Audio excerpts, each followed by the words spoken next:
No ano de 1980, nasceu uma missão, um propósito que atravessaria gerações.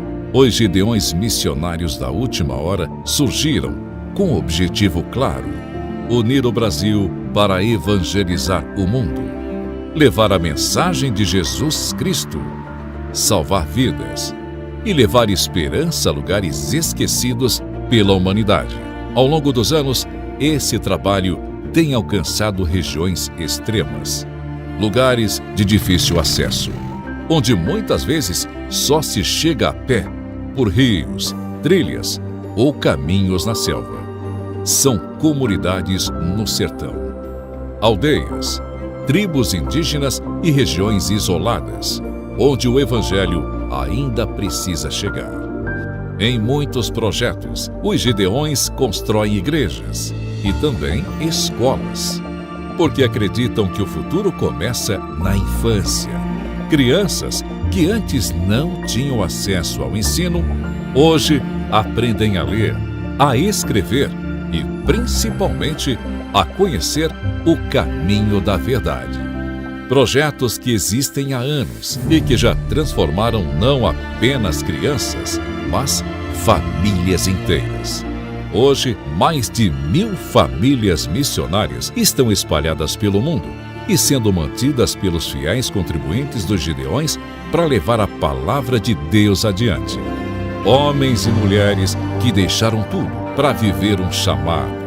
Eles enfrentam distâncias, desafios e dificuldades, mas continuam avançando, porque sabem que cada vida alcançada vale a pena. E mesmo com esse grande exército missionário, ainda há muito a ser feito. O mundo é vasto e todos os dias vidas estão sendo perdidas sem conhecer a verdade. Por isso, missões exigem urgência. Jesus nos deixou uma missão: levar o evangelho a toda criatura. E esse chamado não é apenas para alguns, é para todos nós. Hoje, os Gideões continuam unindo o Brasil para alcançar o mundo. Esta obra está no coração de Deus e você está sendo chamado a fazer parte dela.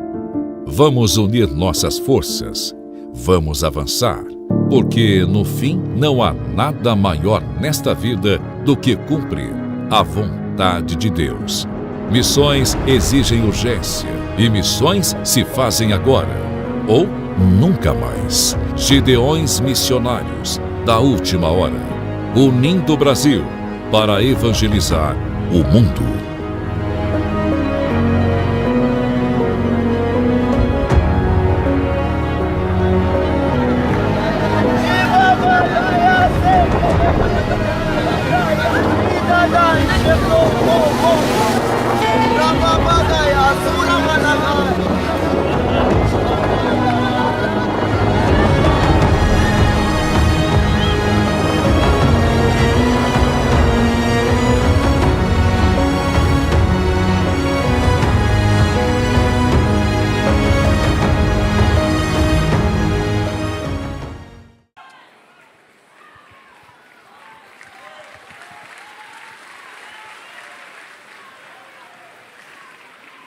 A paz do Senhor, igreja.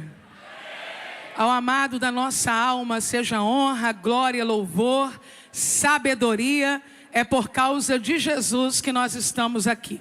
Quem está aqui por causa de Jesus, diga glória a Deus.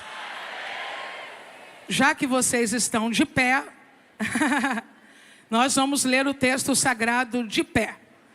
Pegue a sua Bíblia de papel agora, porque você é crente raiz. E vá até o livro dos Juízes de Israel. Enquanto você localiza o livro, eu agradeço ao pastor Zilmar Miguel e à preciosa irmã Marinês, que para mim é pastora, pelo acolhimento, pelo convite, pela honra.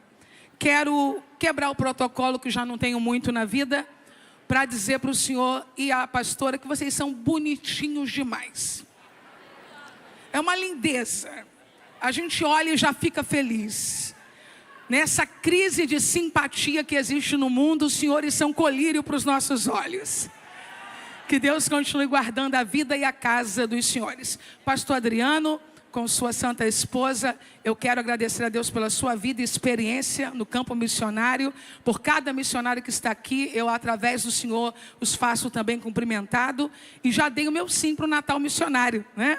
De novo, para a gente viver coisas excepcionais ali, especiais em Deus. Porque aprendi com a minha amiga Vanilda Bordieri, há quase 15 anos atrás, que a melhor parte dos Gideões missionários é o campo missionário e os missionários. Deus continue abençoando a todos vocês. Livro dos Juízes de Israel. Capítulo de número 19.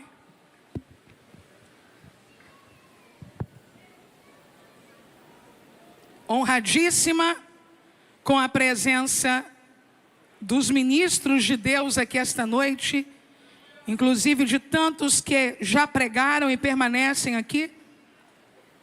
Feliz em estar com a minha família, meu esposo, minha filha que amo, e por saber que esta noite meu pai, pastor Carlos Costa, bem como ontem, enquanto meu irmão pregava, está em oração por nossa vida. A ADVIP, nossa querida igreja, o nosso beijo, o nosso abraço a todos vocês. Capítulo 19 do livro dos Juízes, quem encontrou, diga glória a Deus. Aconteceu também naqueles dias,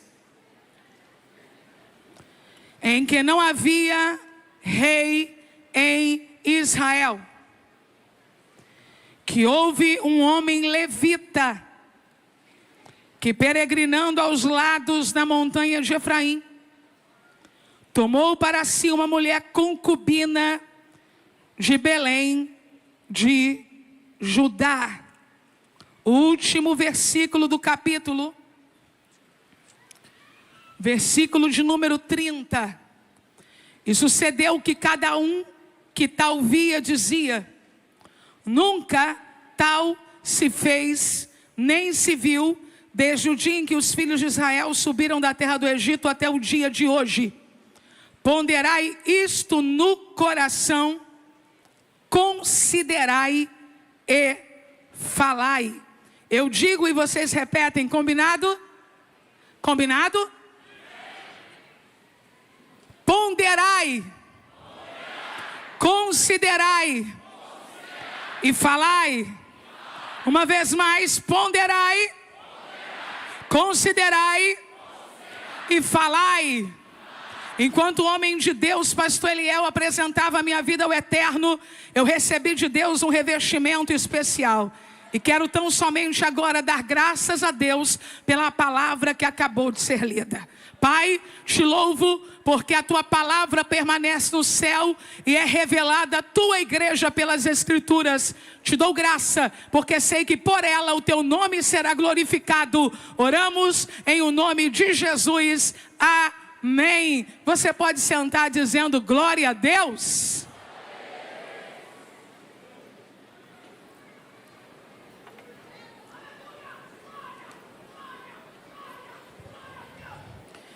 Quem trouxe a Santa Bíblia, diga aleluia. Se você quiser acompanhar, mantenha ela aberta. Se você não quiser acompanhar com ela aberta, confira assim que possível. Eu acabo de ler um texto histórico, inserido no livro dos Juízes de Israel. Estou diante de um texto extremamente delicado. Por essa razão, antes de dar qualquer passo na introdução, eu quero salvaguardar a mim e a todos os ministros esta noite, santos de Deus, lendo a primeira epístola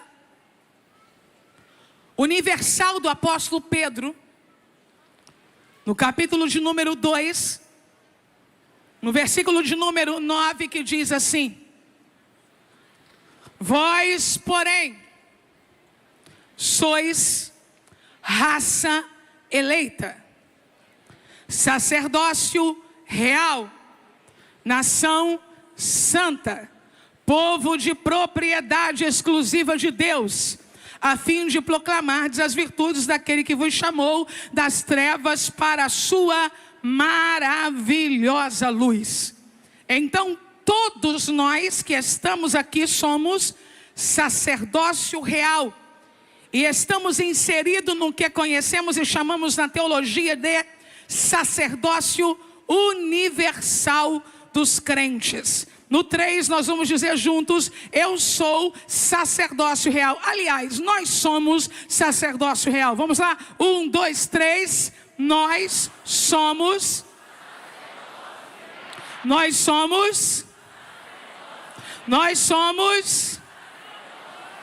Perfeito. Nós. Não vós. Também não eles. Nós.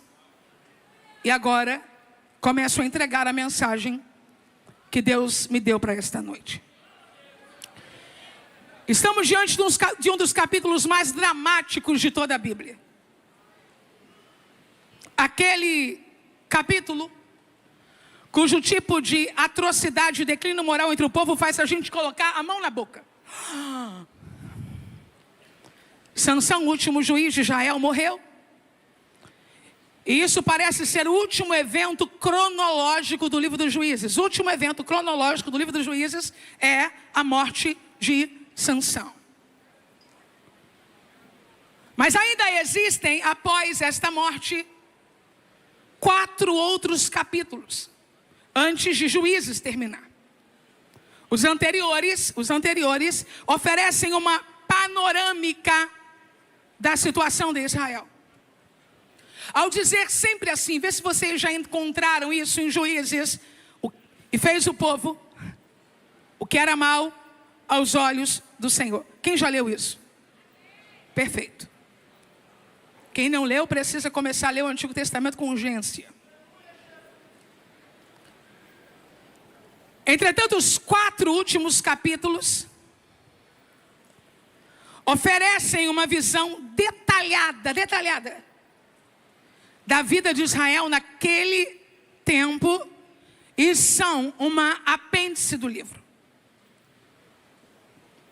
Divinamente inspirada, obviamente, mas colocada ali para dar um sentido final. Eu estou agora no capítulo 19, no versículo 1. Tem mais alguém comigo?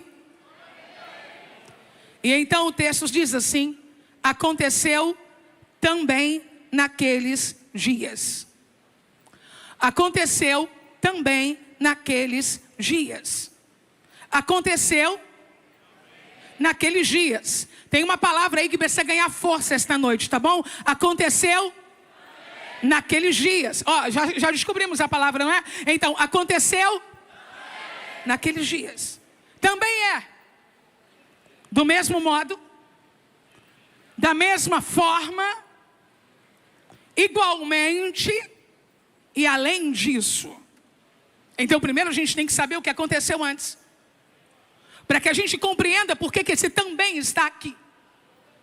Porque diante de uma história tão pesada, tão terrível, que culmina com o esquartejamento de um corpo, esse também vai nos dizer que nada é fruto do nada. Pastor Newton, prazer em vê-lo. Um abraço para a pastora Regina. Que nada nasce do acaso, mas que todo desvio humano está terrivelmente condicionado a uma progressão. Se estiver com a Bíblia, folheie. Se não estiver, ouça. Também.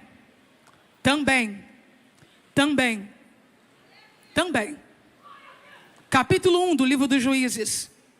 Tem um tal de Adoni-Bezeque que gosta de ver uma liderança humilhada e sem identidade comendo migalhas na sua mesa. Capítulo 2, o líder principal morre e o povo se desvia. Capítulo 3, mesmo depois de 40 anos de paz, o povo volta a pecar. Capítulo 4, tem homem medroso que só anda empurrado por uma mulher. Capítulo 5, encontramos tribos distraídas enquanto o restante luta. Capítulo 6, tem gente empobrecendo por causa da desobediência. Posso parar ou vocês vão gritar também? Capítulo 7, a gente entre os guerreiros de Gideão que deveria estar em casa e não no exército. Capítulo 8, gente atribulada porque Gideão está vencendo sem a ajuda dele. Capítulo 9, encontramos irmão matando irmão só para reinar sozinho. Capítulo 10, líder, pai de 30 filhos que tinha 30 cidades e andavam sob 30 jumentos, porém a Bíblia não registra nenhum feito deles, só as benesses que recebiam. Posso parar?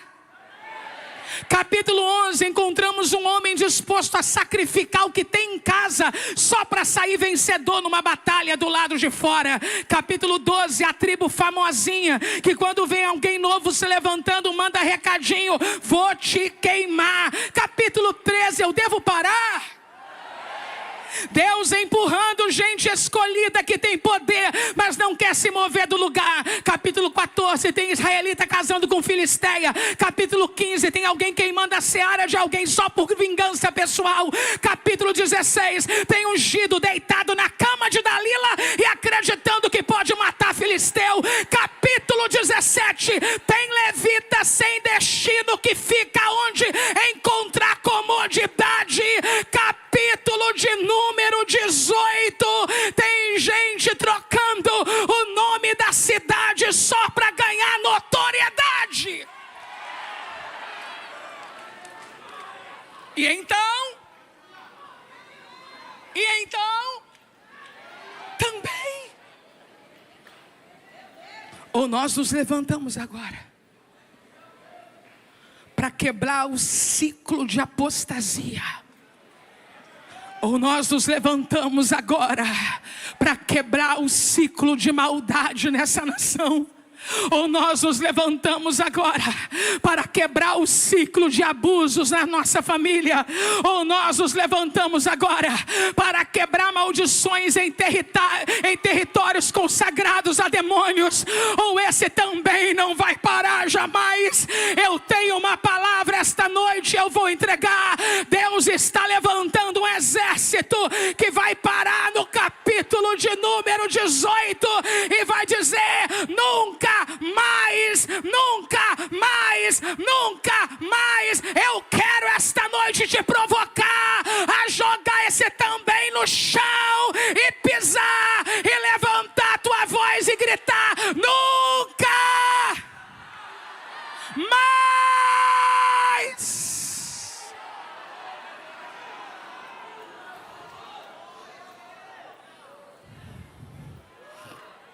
Alguém aqui já leu a história de Mica? Da história da mãe, do ídolo, do roubo, do sacerdote, do dinheiro da mãe. Você já percebeu que tem alguma coisa ali de meio engraçado? Meio esdrúxulo, meio cômico? É sempre assim. Antes de Satanás trazer uma tragédia com cara de tragédia, ele vai fazendo tragédias que tem cara de esdrúxulo, cômico, engraçado. E a gente começa a rir. Primeiro a gente ri do jeitinho que o menino anda. Depois esse menino comete suicídio porque de um lado a sociedade diz: faça o que você quer. Mas do outro lado a alma dele que grita por socorro não aguenta a pressão dos sentimentos que tem. Começa cômico, mas termina com morte.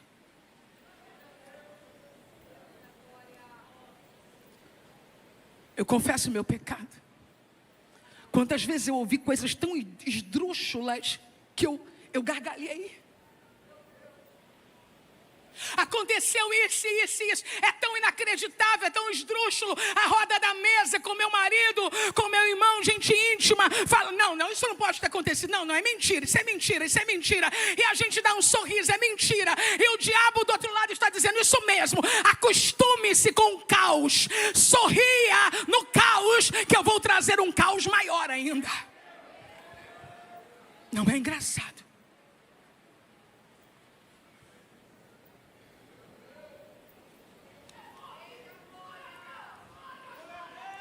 Mas os gideões missionários têm a saída. Eu vou repetir. Os gideões missionários têm a saída.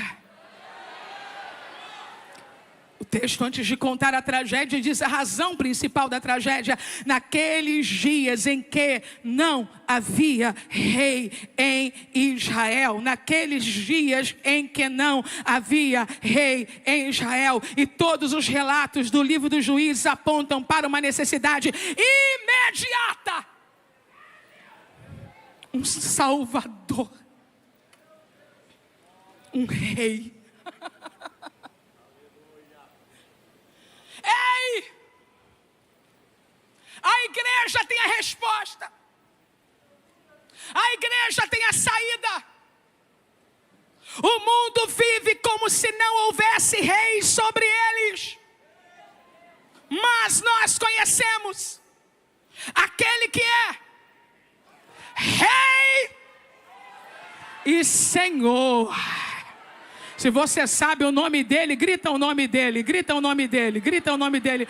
Você vai ver que uma coisa estranha vai acontecer agora aqui. Tem gente que não está com certeza de quem eu estou falando. Olha o absurdo que nós chegamos. Tem gente que não tem certeza. Será que ela está falando de quem eu penso que ela está falando?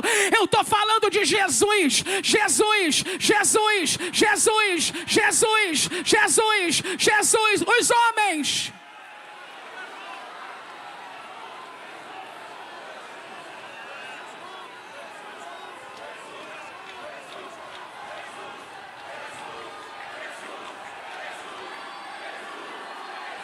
As mulheres ao lado dos homens.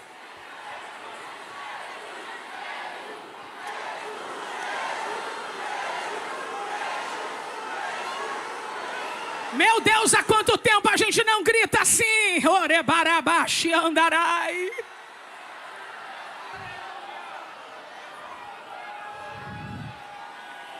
Como não havia rei em Israel, a Bíblia diz que um levita saiu.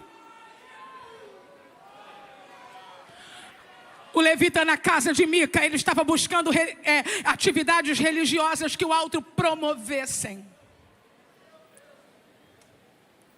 Já o levita do capítulo 19 é apresentado como alguém que tem uma concubina. Ele não tem uma esposa, ele tem uma esposa de segunda categoria. Um objeto dele. E eu vim dizer algo aqui nos Gideões Missionários, e vou repetir por quantas vezes precisar, em quantos lugares eu estiver. Deus nunca permitiu isso. Deus nunca permitiu isso. Deus nunca permitiu isso. De Abraão até Salomão, os homens crentes que fizeram assim, sofreram danos e criaram danos aos outros. Não ao concubinato, não à poligamia, honra no casamento e no leito sem mácula.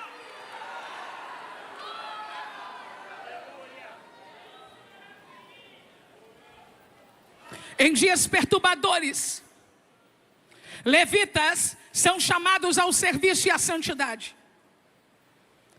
E alguns deles estavam em busca de autopromoção religiosa. E o primeiro que serve apenas por mera promoção é sucedido por um outro que agora tem vícios mais luxuriantes ainda. Se o primeiro só quer um canto para encostar, o segundo peca. Porque é um homem que foi chamado para ser santo, agora é tragado pela cultura pagã. E toma uma concubina para ele.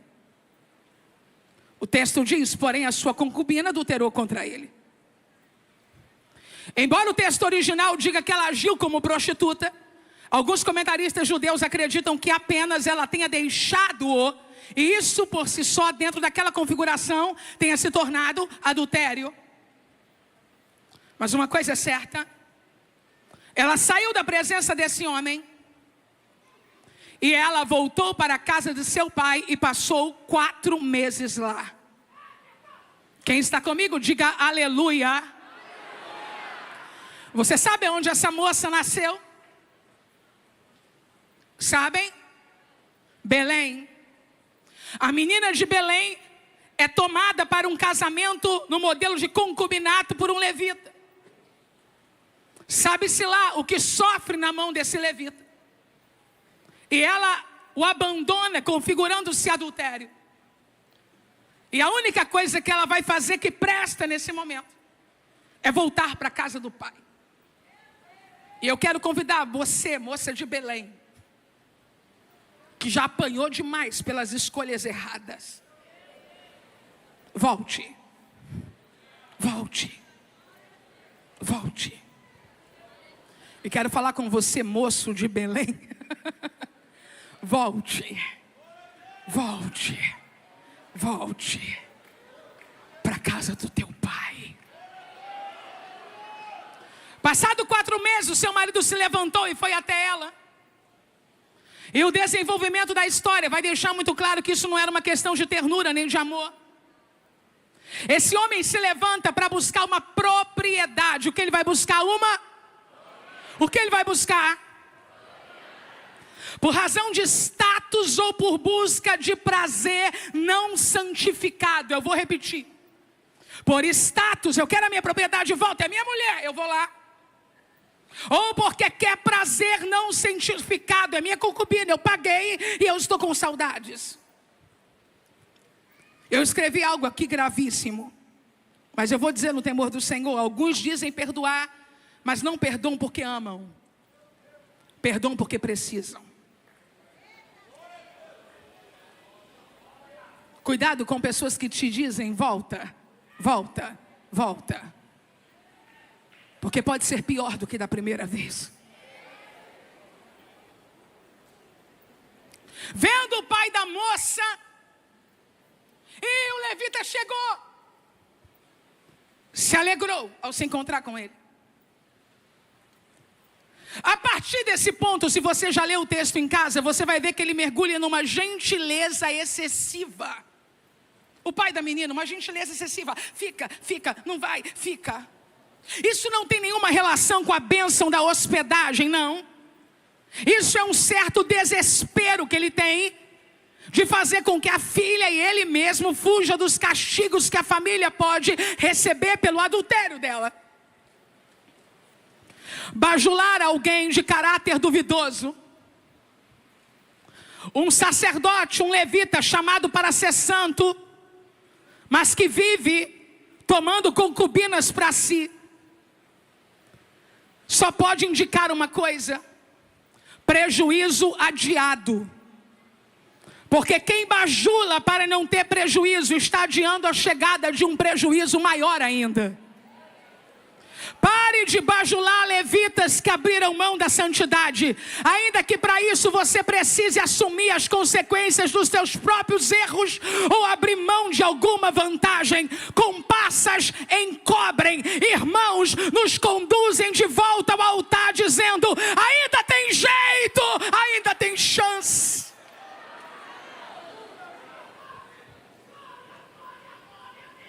O pai da moça segurou. E ele passou ali 5 dias. Quantos dias?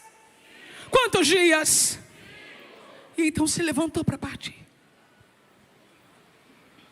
Durante os 5 dias, a voz dessa menina não é ouvida. Não há nenhum diálogo registrado entre eles. Tudo é dito entre o levita e o pai da moça, o que é normal dentro de uma sociedade patriarcal. Mas é muito perigoso quando não se sabe por que uma pessoa fugiu de um lugar. Ele sai. Mas para! Porque devido à complexidade da viagem, ele já está saindo tarde do lugar onde ele está saindo. Se existe alguém aqui que percebe que deve sair, saia.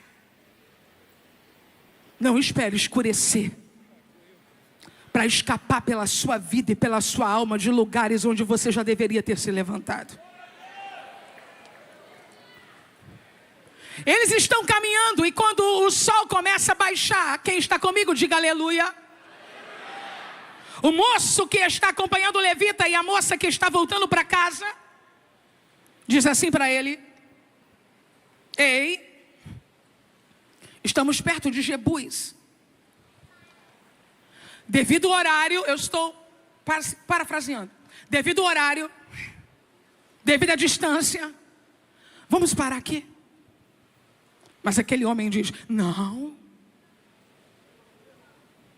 Quando eu der uma caprichada na narrativa, eu vou avisar que sou eu e não a Bíblia, tá? Que eu não quero pecar. Vou dar uma caprichada na narrativa agora, tá? Não. Eu sou crente. Eu não vou dormir em Jebus. Não! Eu sou da denominação X. Não posso dormir em Jebus. Eu preciso caminhar mais um pouco para entrar num território onde as pessoas são tão santas quanto eu sou santo.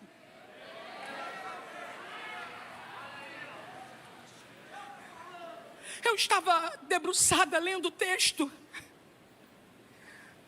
Pastor Zilmar, eu quero dizer com toda a verdade da minha alma que eu estou lendo esse texto há 13 anos, antes de pregá-lo.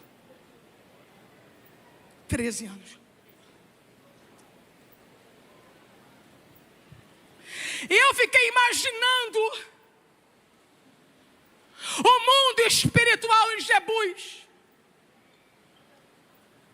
E o santarrão dizendo: aí eu não paro. Aí eu não entro. E acima dos céus, porque o céu sabe dos acontecimentos antes da terra. Jerusalém vai ser levantada aqui. O templo vai ser levantado aqui. O cordeiro vai ser apresentado aqui. Eu sei que tem pregador elegante que não gosta, mas eu sou da Baixada. Um beijo pro pastor Eliel. Pega na mão desse crente que está do teu lado e grita para ele: se soubessem o que Deus está para fazer no teu território, olhariam você de outra maneira. Eu tenho uma palavra para os meus irmãos que estão me assistindo nos centros de recuperação. Eu tenho uma palavra para os irmãos que estão me assistindo no centro terapêutico Uma Esperança Jesus em Caçapava. Eu tenho uma palavra para os irmãos que estão me assistindo no Bom Samaritano. Se Santarrão soubesse o que Deus vai edificar aí, parava.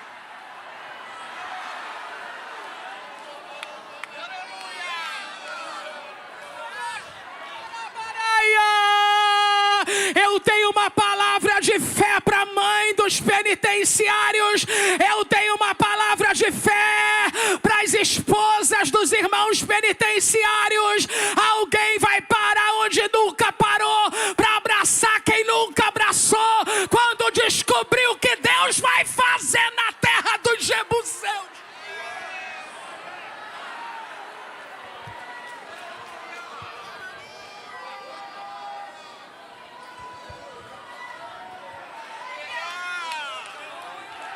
Para agora lá, para agora lá, para agora lá. Leva oferta agora lá. Vai visitar agora lá. Dá abraço agora lá. Vai pregar agora lá. Vai levar um estudo bíblico para os meninos que ficam lá a semana inteira. Para de querer aparecer só quando a câmera está ligada. Vai servir.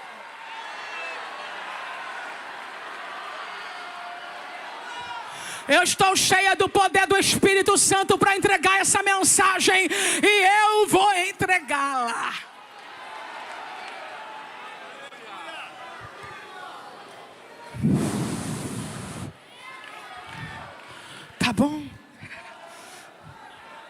Nós temos duas alternativas. Então, já que na terra dos jebuseus, o Senhor não entra.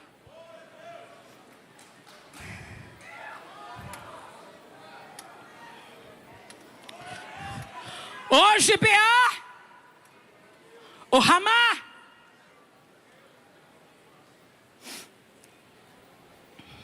ele entra em Gibeá. Aonde ele entra? Vocês foram embora?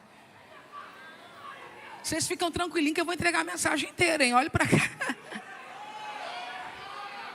Vocês ainda tem que comprar cachorro quente hoje, ainda tem que ofertar nova missionária, tem muita coisa. Ô, gente. Ó, no 3 você vai gritar Gibeá. Aonde ele parou? 1, 2, 3. Quem dera chegasse em Ramá. O sacerdote do livro seguinte. Juízes, Ruth, depois vem 1 Samuel. Gente, Juízes, Ruth, depois 1 Samuel. O sacerdote 1 Samuel fez uma casa em Ramá. Quem dera. Quem dera. Ramá, lugar alto. Samuel vai morar lá. Ramá, casa do profeta. Levita, nem tudo está perdido para você. Corre para Ramá, lugar alto e casa de profeta. Lembra quando você visitava a casa das profetas para orar? Lembra quando você subia ao lugar alto para clamar? Você ficou chique, você ficou fino. Colocaram na tua cabeça que profeta tem profetada e que lugar alto é para quem perdeu o juízo. Mas ainda tem gente entendendo que se for entre Gibeá ou Ramá, eu já escolhi aonde eu quero estar. De Gibeá eu passo, mas em Ramá eu entro.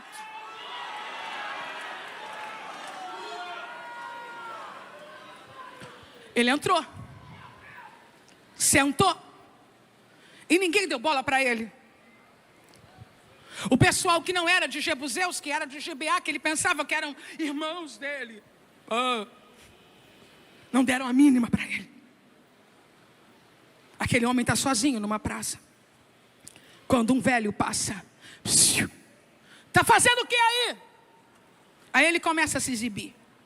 Meu Deus do céu. Então eu estou aqui. Tem horas que você tem que dizer só assim: eu estou aqui porque eu estou precisando. Mas ele começa a se exibir. Eu estou aqui porque, então, eu tenho palha, eu tenho pasto, eu tenho pão, eu tenho vinho, eu tenho serva, eu tenho moço. Guarda essa lista de exibição. E comece a trocar assim: preciso da graça. Preciso da graça. Tem mais alguém comigo? Preciso da graça. Tem mais alguém comigo? Preciso da graça. Tem mais alguém comigo? Preciso da graça.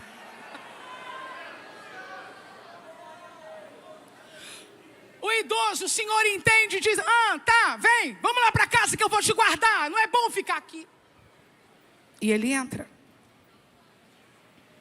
E quando ele entra, ele, o moço e a concubina. O velho diz a ele: paz seja contigo. Mas não havia paz naquela cidade. Eu preciso de um pouquinho mais de retorno. O velho diz para ele: paz. Mas não havia paz naquela cidade. Enquanto eles estavam comendo, enquanto eles estavam se alegrando, os homens daquela cidade começaram a bater a porta.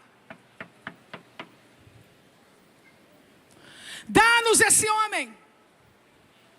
Dá-nos esse homem. Dá-nos esse homem. Nós queremos deitar com ele. Quem está comigo, diga aleluia. Quem não foi embora, diga glória a Deus. Então redobre sua atenção agora. Não foi a primeira vez que isso aconteceu na Bíblia. Quem lembra da outra vez? Casa de Ló. Um crente falou aqui do meu lado. Casa de Ló. Só que existiam duas diferenças gritantes no texto. Posso falar quais? Primeira, era sodomita fazendo coisa de sodomita. Mas agora é israelita fazendo coisa de sodomita. Posso lhe falar da segunda? Dentro da casa de Ló tinha anjos. Dentro da casa do velho efraimita tinha um levita desviado. Se você quer esta noite que os anjos voltem a ter acesso na sua casa, abra a porta para o impostor sair e deixa os anjos entrarem. Eu vou pedir para os crentes levantarem as mãos lá em cima. Só os crentes, só os crentes, só os crentes, só os crentes. Quem são os crentes? Os que creem. Só os que creem. Levante as duas mãos lá em cima e grita assim: Senhor, eu quero os teus anjos dentro da minha casa. Com mais clamor, diga outra vez: Senhor, eu quero os anjos dentro da minha casa. Pai, mãe, quando fechar a porta para sair de manhã,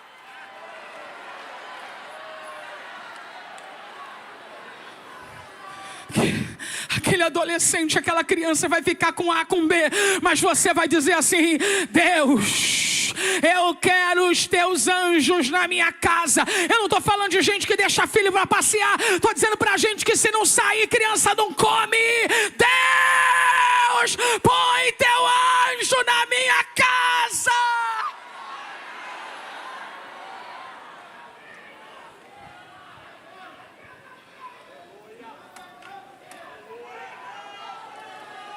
Houve um destino diferente. Porque dessa vez não tem anjo. E casa que não tem anjo. Será que eu posso falar? Não, não é medo de ninguém não. É só uma preocupação assim para eu não ser radical demais. Mas eu vou dizer que não existe campo neutro no mundo espiritual. Casa que não tem anjo, tem demônio.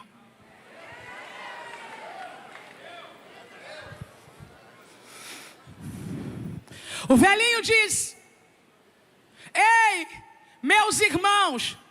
Olha como ele está falando com os israelitas com comportamento de sodomita. Ei, meus irmãos. Ei, meus irmãos. Irmão não. Para de chamar de irmão quem nunca foi irmão.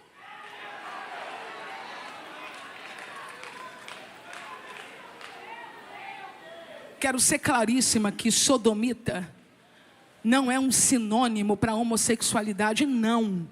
Sodomita é também, nesse contexto especialmente, comportamento abusivo contra pessoas.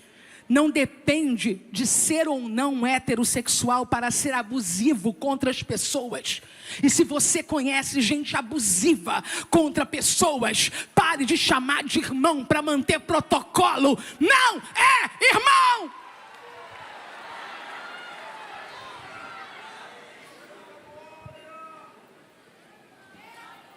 Irmãos, eu não posso entregar o visitante, entre aspas, contrato de hospedaria no Oriente Antigo, intrínseco nas relações sociais. Não posso entregar o visitante. aqui a minha filha. Olha a ideia do... E tem aqui uma moça com ele. Não defenda isso como cultura. Isso não é cultura. Isso não é cultura. Ou a gente grita agora que incesto não é cultura, ou não vai ter uma outra geração para gritar. Ou a gente grita agora que pedofilia não é cultura, ou não vai ter outra geração para gritar. Ou a gente grita agora que vender uma filha por dinheiro para prostituição não é cultura. Ou a gente não vai ter voz para gritar, não é cultura um homem de bem dizer: leva a minha filha e leva a mulher dele.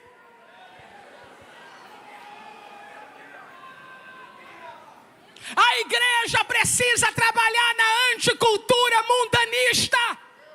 Princípio bíblico é o homem ser capaz de dar a vida pela mulher. Ou a gente vai passar a vida pregando submissão feminina sem pregar heroísmo masculino.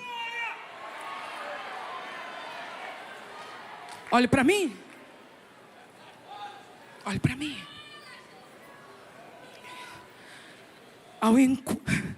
Enquanto o velhinho está conversando, a garota da cidade de Belém, a moça da cidade de Belém, moça da cidade de Belém, não, filha, tem que conhecer a história, filha. Moça da cidade de Belém, pelo amor de Deus, para de responder no Instagram quem você nunca viu. Aquilo ali é só colocar uma fotinha. Moça de Belém, pelo amor de Deus, para de acreditar em toda língua falsificada que se ouve.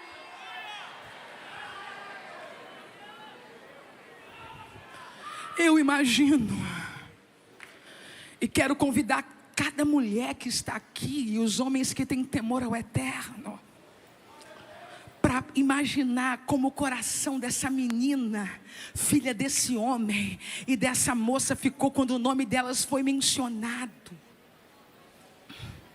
Orecamachia.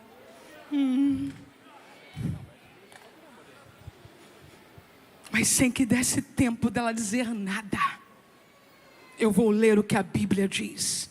Então, aquele homem, o levita, pegou a sua concubina e lhe a tirou para fora. Ele abriu a porta e jogou a menina para fora, na mão de homens odiosos. Cuidado, moça de Belém. As duas foram oferecidas, mas só a moça de Belém sofreu dano.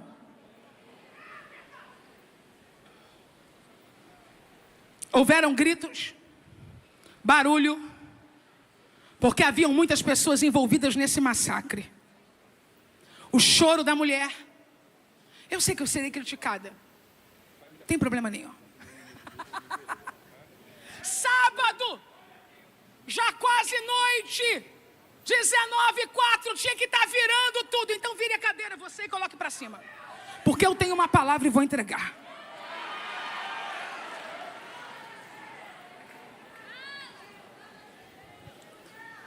Há um grupo de pecadores ali, violentando uma moça, e o restante inteiro da cidade deita e dorme como se nada tivesse acontecendo.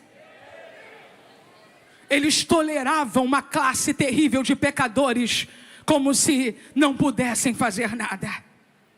Mas nada pode ser pior do que saber que o levita, quem? Dormiu.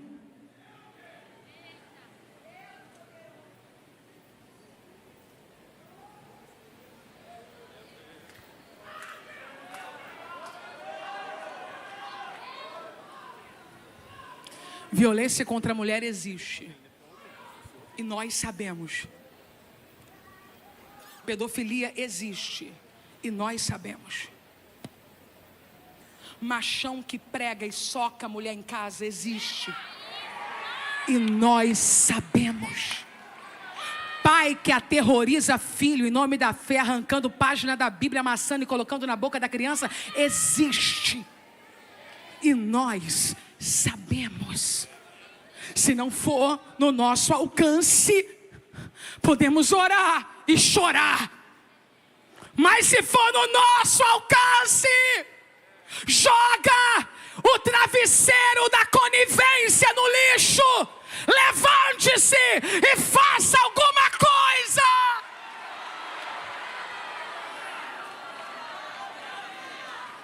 Ou vamos ter que engolir nas redes sociais um índice que eu gostaria de não apresentar esta noite, mas eu terei que apresentá-lo, porque não posso me eximir depois de estudar um texto por 13 anos e me calar na oportunidade que tenho de falar para a igreja no Brasil e no mundo, porque querendo ou não, quem tem inveja dos Gideões missionários da última hora, Deus confiou esse púlpito aqui para o Brasil e para o mundo.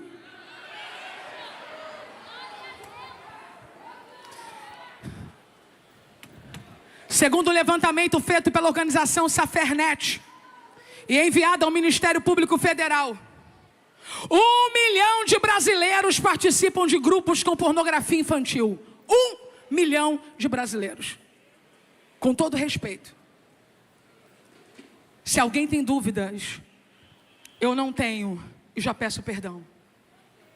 Desses 1 milhão, tem alguns aqui. Ou no nosso arraial, não tem ímpios infiltrados vestidos de crente. Não vamos passar essa vergonha nacional de fazer um corporativismo ridículo. Eu estou republicando quando é preso esse cara que leva nome de pastor. Eu republico quando eu vejo que foi descoberto. Sabe por quê? Porque a única maneira de nós não sermos coniventes é sair desse discurso ridículo de não, então não é pastor, não, então não é, não, deram um credencial sim, acreditaram sim, mas é um delinquente infiltrado, é um psicopata infiltrado, é um ímpio infiltrado, e daí se colocar o título que ele tem, se nós nos levantarmos para reiterar dizendo, já vai tarde para o presídio.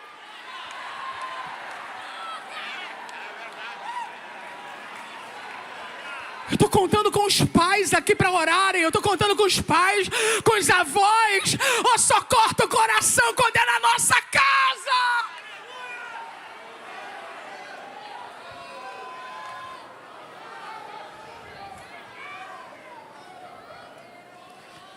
O jornal O Globo publicou uma matéria em 27 de outubro de 2023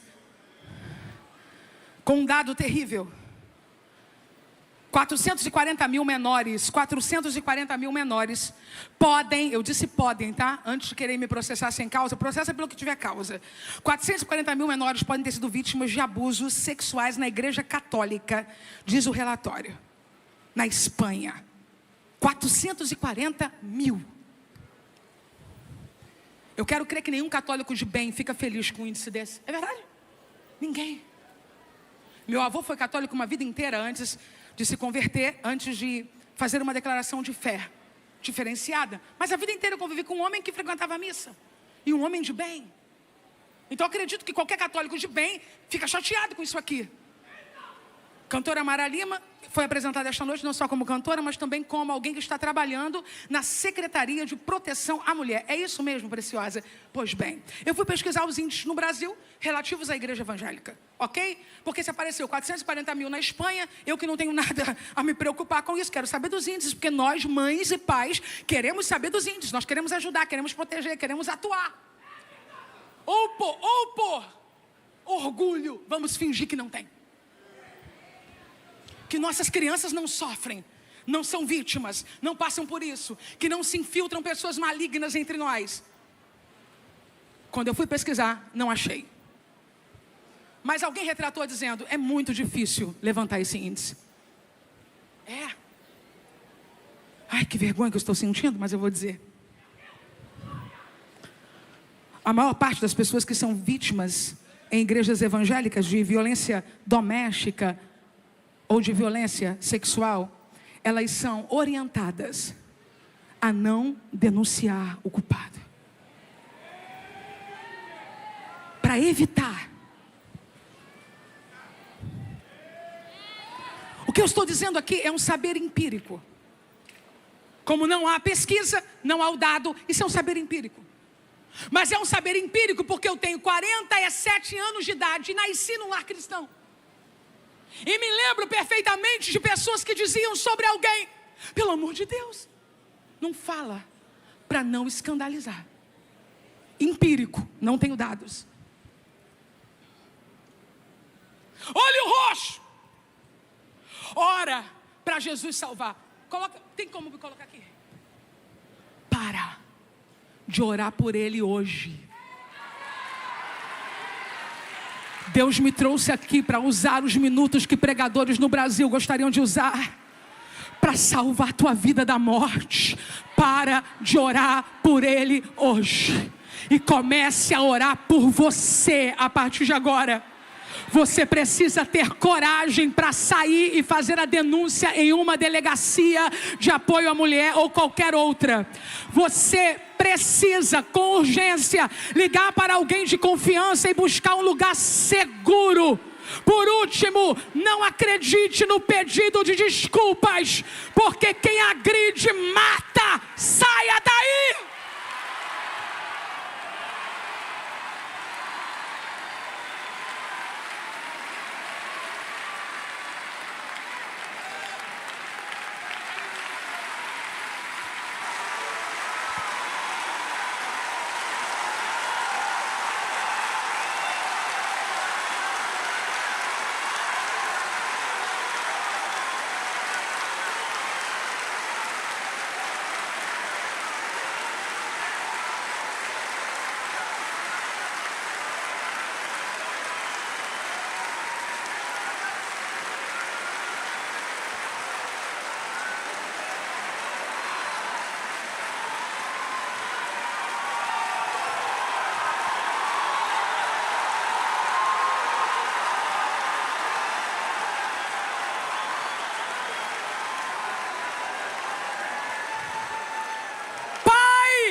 Eu vou esperar. Obrigada. Pai, mãe, ele não é ungido. Eu sei que falaram para você assim: ai daquele que toca nos ungidos. Eu sei que falaram para você, e eu também li e acredito piamente, porque acredito 100% na Bíblia: não toqueis nos meus ungidos, nem maltrateis os meus profetas. Mas você tem que entender que pedófilo não é ungido. Pedófilo é criminoso, pedófilo não é ungido. Pai, mãe, levanta dessa igreja, vai fazer uma denúncia agora. Já fez a denúncia, não permaneça num território onde a palavra do seu filho seja contestada, levando ele a futuros traumas. Não existe capacidade de se encontrar na mesma figura um pastor e um abusador. Ou é pastor ou é abusador. Saia daí agora.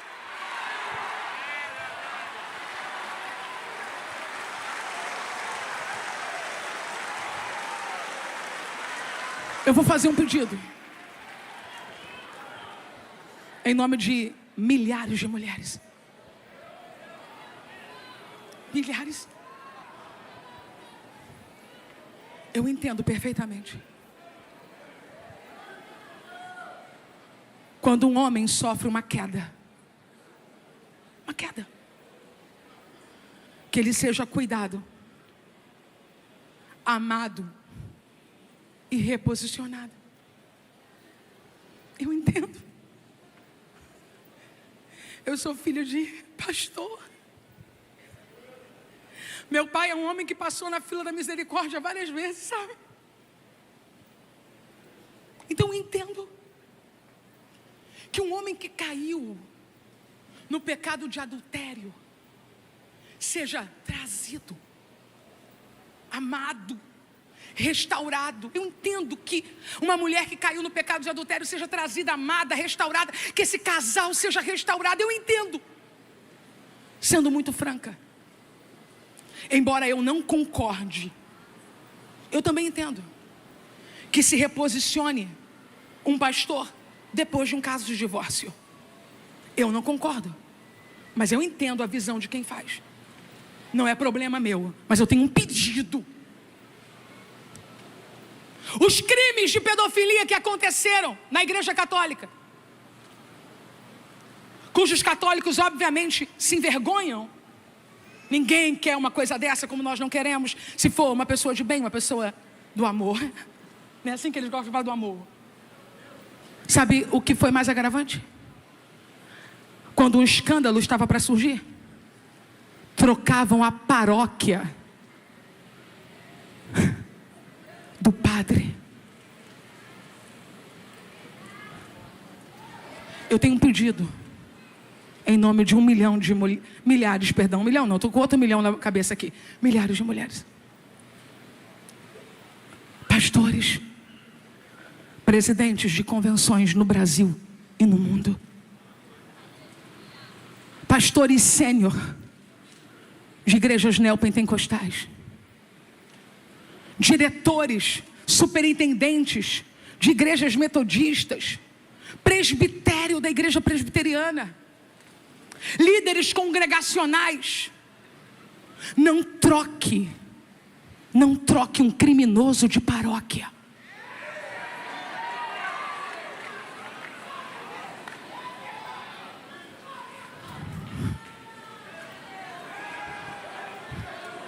Não mande esse presente embrulhado para ninguém.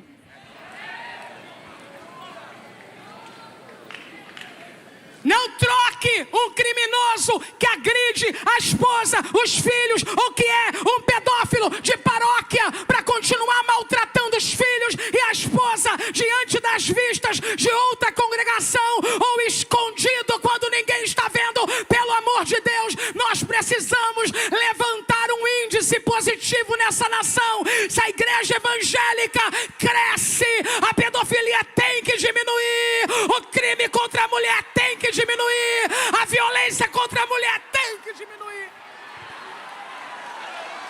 E antes que me chame de feminista,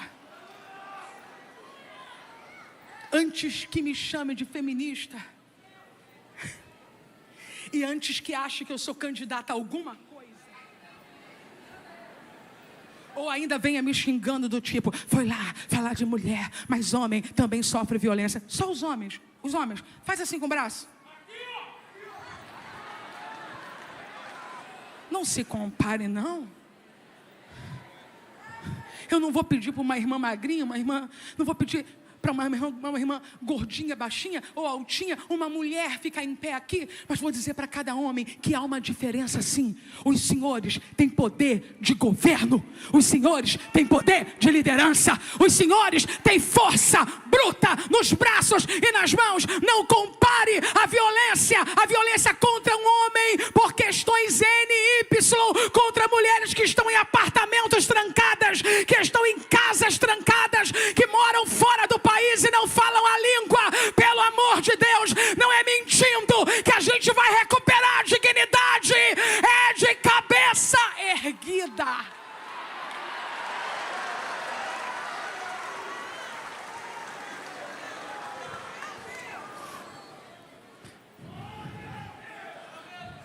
Eu concluo esta parte dizendo que o número para ligar em casos de violência contra a mulher é 180. Se você nunca ouviu numa igreja evangélica esse número, o número é 180.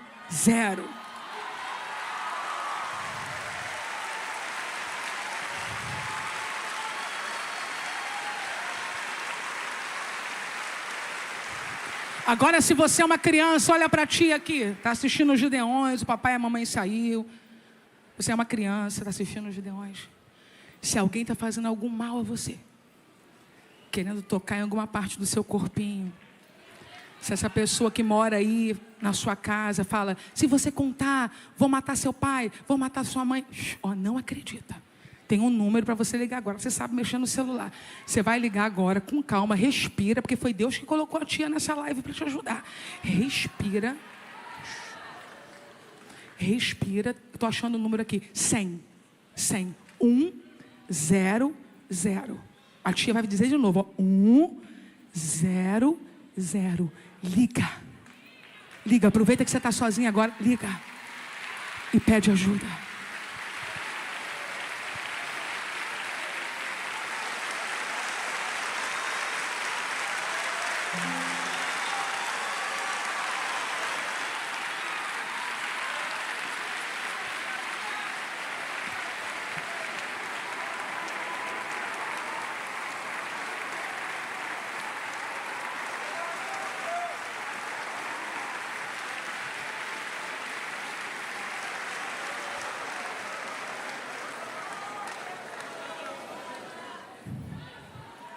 Eu escrevi algumas páginas. Afinal, foram 13 anos, né?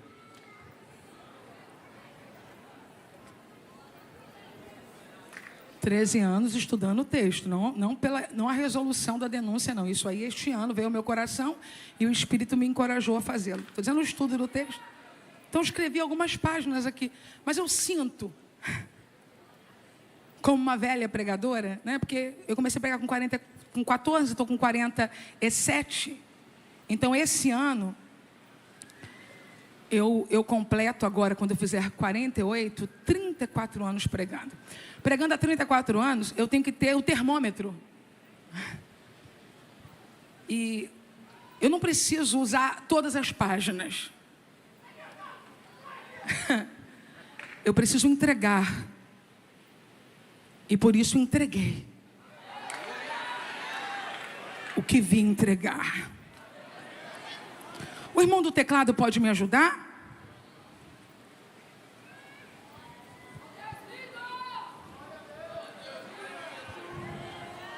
Uma pesquisa recente agora, 2025 para 2026, indica que a violência doméstica afeta desproporcionalmente mulheres evangélicas no Brasil, com cerca de 38,7% a 43% relatando agressões, o que é uma taxa superior à média nacional.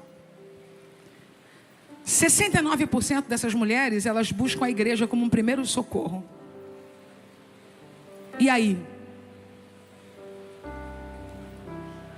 E aí? Vamos criar secretarias de acolhimento dentro das nossas igrejas? Acho que não tem. Vamos disponibilizar psicólogos? Acho que não tem. Vamos disponibilizar mães, mulheres de oração. Pastora, a gente não tem condição de contratar psicólogo, nem tem lá mães, mulheres de oração. Mas faz um cursinho com essas meninas que vão atender rapidinho. Para não mandar abafar. Não mandar calar. Para abraçar ela bem apertado, colocar aqui na altura do peito.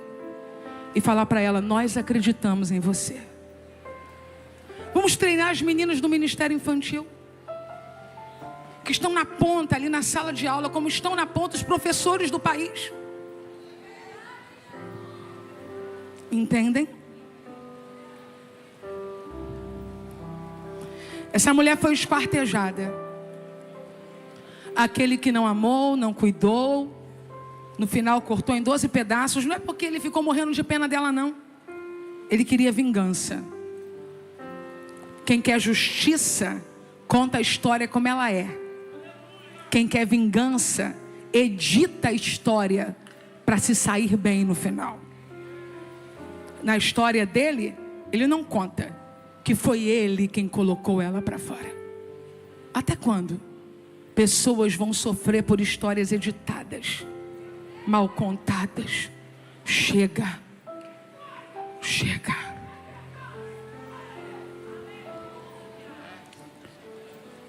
Em todas as histórias do livro dos Juízes, quem está comigo diga aleluia. Os nomes aparecem. Até Dalila, que era terrível, teve um nome lá. Mas nesse capítulo existe o que chamamos de anonimidade. O levita não tem nome, o velho não tem nome, os abusadores não têm nome, a menina não tem nome. Sabe por quê? Para que ninguém aqui hoje se exima dizendo, isso não foi para mim. Que cada um de nós se posicione dizendo, Deus, eu tenho um lugar nessa história. Nem que seja a parte do morador que ouviu os gritos, colocou o travesseiro na cabeça e dormiu. Todos nós temos parte nessa história. A menina de Belém morreu e não mudou nada. Dezenas, centenas, milhares e não mudam nada. Em Belém, Davi nasceu, mas Tamar foi abusada. E Davi não fez? Não é porque ele não seja um bom tipo de Cristo, ele é um excelente tipo de Cristo, mas ele não era o Cristo, por isso falhou. Mas eu disse que os gideões missionários têm a resposta. Eu disse que os gideões missionários têm a resposta. A igreja tem a resposta.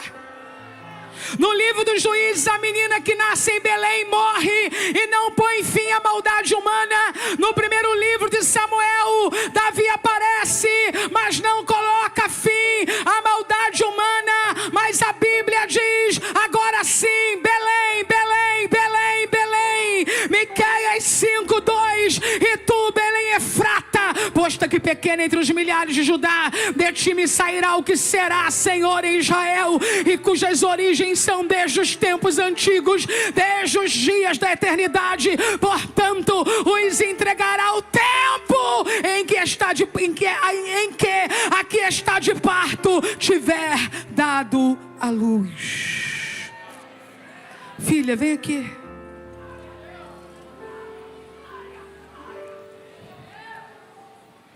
No livro dos Juízes, a menina que nasce em Belém morre e não põe fim à maldade humana. O corpo dela é partido. O corpo dela é? Mas isso não muda nada.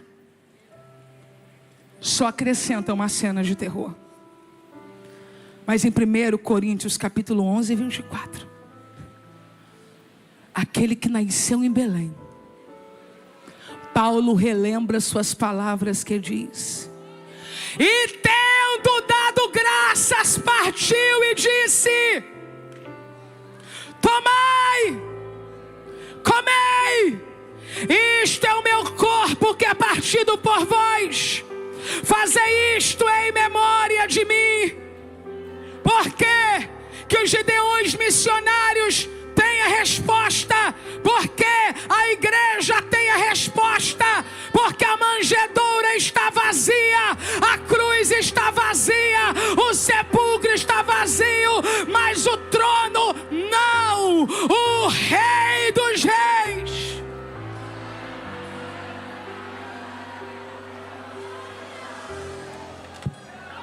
Eu estou pregando uma mensagem missionária, porque a minha filha Maria Clara é fruto da obra missionária. Uma pregadora que prega melhor do que todo mundo nesse mundo, segundo a Maria Clara, a missionária Kellen Gaspar, pregou aqui nesta semana. Maria é fruto da missão Campos Brancos. A igreja chegou aonde o Estado não chegou, para transformar a realidade da Maria. A Maria é uma missionária formada pelos Campos Brancos com a missionária Kellen Gaspar. E agora, há 9 meses, fará amanhã. Ela é minha filha. Vem cá, Eleomar. E filha do Eleomar.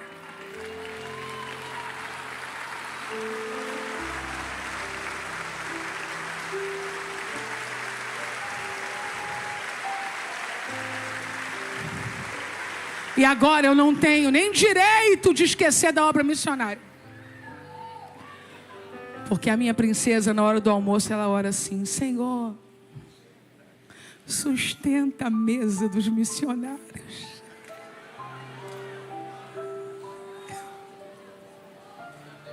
Jesus é a resposta para tudo. O trabalho de regeneração, o trabalho de acolhimento, de amor, foi da igreja, foi da obra missionária. Mas a decisão foi dela.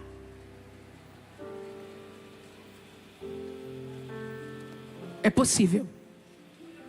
Levante a sua cabeça. Porque o que Deus tem para você é muito maior e muito melhor. Se você esta noite quer que Deus faça arder no seu coração a chama para se levantar por aqueles que estão sofrendo, coloque a mão no seu peito agora. No seu peito agora. Eu quero, em tempo, fazer uma reparação, dizendo que o Estado se faz representado ali pelo abrigo Casa na Rocha. E que se a sociedade entender que, embora estejamos em um país laico, a igreja pode somar forças com o Estado para socorrer a milhares, milhares e milhares, como tem feito muitas das vezes, ainda sobre o estigma de ser o ópio da sociedade. Coisas incríveis podem acontecer nesse país. Coloque a sua mão sobre o seu peito. Minha filha, não tenha medo de nada, nem vergonha, porque foi por um momento como esse que você está aqui.